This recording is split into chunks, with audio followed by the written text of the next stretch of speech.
নমস্কার ভিউয়ার্স, আমি নারায়ণ শাস্ত্রী। আজকে আপনাদের সম্মুখে নতুন একটি ভিডিও নিয়ে চলে এসেছি।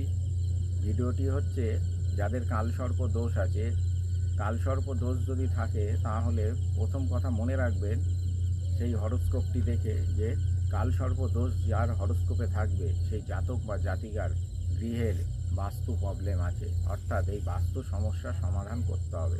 তার জন্য কি করতে হবে? বাস্তুতে আপনারা বাস্তুসম্মত অনুযায়ী কিছু গাছ আছে, এই গাছগুলি আপনারা লাগাবেন।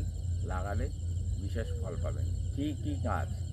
এই গাছগুলি হলো সুপারি গাছ, চাপা গাছ, বেল ফুল গাছ, জুঁই ফুল গাছ, গন্ধরাজ ফুল গাছ। এই সমস্ত গাছ লাগালে আপনাদের বাস্তুর জায়গা খুব একটা সুন্দর একটা বাস্তুটাকে নিরাময় করার জন্য প্রক্রিয়া তৈরি করে দেয় এই গাছ।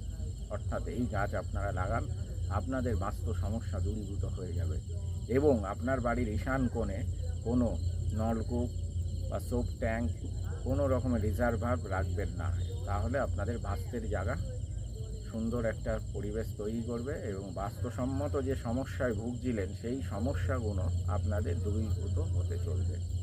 আজকে এই পর্যন্ত, নেক্সট ভিডিওর জন্য অপেক্ষা করুন। নমস্কার।